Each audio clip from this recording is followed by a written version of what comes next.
people, and a charter can only apply to one of those authorizers. And then what's sort of interesting here is that if, say you have 3 authorizers, each of them authorizes 10 charters, and all 10 of those charters are for educationally disadvantaged students. You might think, well, we've got 30 charters approved, this is really good, and what we're going to do is give it a second look so we'll get the very best ones. Oddly, the bill has it go into a lottery and we just picked them out. So, anyway, yeah, and that's just all of it. Thanks, Melissa. Okay, one thing I forgot to mention, Amy is our timekeeper, and she's on it, so keep to you. She'll be telling you, done! So. Stand up like when there's 2 minutes maybe left, because I don't know that I'm able to do that. And also there are little index cards on your desk, on your table, so if you have questions or thoughts you want to jot down, feel free to do that. Okay, next we have Beth Segal.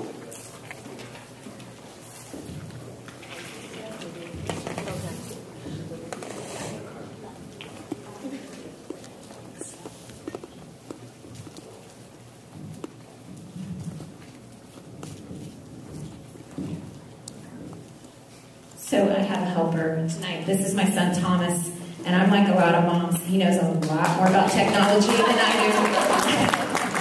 I would be lost without him tonight. He's also going to help me keep time. So we'll get started. When we think about legislation, we always think about it in the context of why the legislation was brought. And so I think a great place to kick off talking about charter schools is to talk about this person. This is one of the main co-sponsors of the bill. This is Eric Pettigrew from the 37th District in Seattle. And he brought this bill. He's one of the 2 main co-sponsors. Whoops.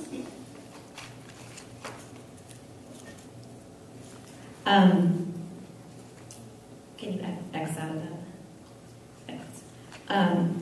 He brought this bill because of the next slide, and I'll just go ahead. It actually speaks for itself. Because of the achievement gap. This is an issue that Eric Pettigrew cares passionately about, works hard for, and is very concerned about, both statewide and in his own district. As you probably know, the achievement gap in the state of Washington remains entrenched. It's entrenched across grades, across academic subjects, and the result is that in our state, academic achievement remains tied to economic class and race. By some studies, Washington's one of the handful of states where the achievement gap is actually getting worse, not better. At a minimum, it stays stagnant. This is a statistic that Representative Pettigrew cites to a lot when he talks so passionately about why he firmly believes we need charter schools in our state.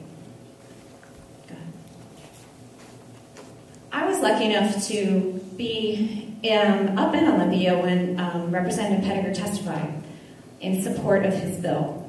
And it was one of those moments where I wish I had time to play his testimony. It was truly remarkable. It was moving, it was passionate, it was from the heart. I couldn't play all of it, but I took snippets out of it because it really was an incredible testimony as to the rationale that he brings to the table in terms of why he so strongly believes our state needs charter schools. I particularly like the last one. We are losing Eric Pettigrews every day. Now, Eric Pettigrew and no one else believes the charter schools will solve every problem that education has. He simply sees it as a tool that he needs in his toolbox, and that's why he's asking the state of Washington to give him that tool. In Eric Pettigrew's district, the 37th, let me back up a little bit. In the state of Washington, the Office of Superintendent of Public Instruction, Randy Dorn, issued a list of 57 schools that are deemed failing in the state. Eric Pettigrew's district has 5 of those schools. This is yet another reason why he feels so strongly that we need charter schools to help address that. This is another set of facts that he relies on and that other supporters for charter schools rely on in terms of the entrenched achievement gap in our state. Wait a second. So then we turn to why public charter schools is a solution to this, or certainly as a tool that can help solve the problem. And that's because public charter schools across the United States, and research studies back this up, are in fact closing the achievement gap. There's two big studies to think about, and I'm actually going to start with the second one. The second blurb there is actually taken from the same Credo study that Melissa talked about. And it's the one you hear over and over and over, which is only 17% of charters do better nationally. But what that study also shows is that, namely, that in low-income arenas, urban students in public charter schools consistently outperform their district-run counterparts. That's from the same study. It's important to keep in mind the role of the Credo study, which is that we look to it in terms of what works and what doesn't. This is what works. The top study was done by the University of Washington in Mathematica, and you can read it. It shows that high-performing public charter schools are providing 3 years of schooling for every 2 years. That would really give Eric Pettigrew the tool he needs in his toolbox to close the achievement gap, which is why he brought this bill. Now, this is KIPP, which is, as Melissa talked about, a premier charter school network in the United States. It started in 1994. It's big. If it was a school district in the state of Washington, it would be somewhere between the size of Tacoma and Seattle. It services 32,000 students, 85% low income, 95% African American or Hispanic. And those numbers are just remarkable. 95% graduate high school, 85% have gone on to college. And I love their motto, demography is not destiny. Go ahead. And this just gives you a comparison so you can see when you compare KIPP to Seattle and Tacoma in terms of results. Just tell me how much time. We're at 6 minutes. More left. And it's important to keep in mind, too, when we look nationally at the states that are making progress with the achievement gap.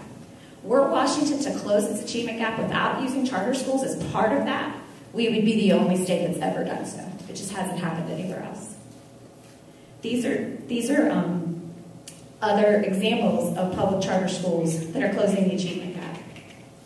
And you'll notice the diversity of the locations, north, south, east, west, different sizes, different arenas. And through it all, what you see is simply a no excuses culture that embraces the belief that every child can succeed. And that, if you listen to Pettigrew's testimony, is what he wants to bring to his district and to the state. The success of charter schools has engendered enormous and bipartisan support of them. Melissa touched on President Obama, for example. His administration, as you know, has been a huge supporter of charter schools, huge proponent of charter schools. 41 states and Washington, D.C. have laws that allow for charter schools. They're supported by the National Education Association and the American Federation of Teachers, which are both the two largest teachers' unions in the United States. Also, I just wanted to clarify that under the current bill, there could be, it's allowed, under the current bill that's proposed, collective bargaining at site so that a school could have a union. A good example of a successful charter network that does have unions is Green Dot, which is in California. It's supported by former teacher union leaders, the former president of the Los Angeles Unified School District, which is the teachers union for the city of Los Angeles. He actually applied to open his own charter schools in California because he was so impressed with the results. The Minneapolis Teachers Union recently became the first teachers union in the United States to become a charter school authorizer, which is in keeping with Minnesota because Minnesota was the first state to allow for charter schools way back in 1992. Okay. Now, the thing that happens with charter schools is when they open and parents start using them, they really like them and they become very popular. There's now 5,000 serving over 2 million students with lengthy waiting lists. And in a recent Gallup poll, and this is a poll that's taken every year, it's been taken for the last 10 years, in the response to opinions on charter schools, they now have a 70% favorability rating, which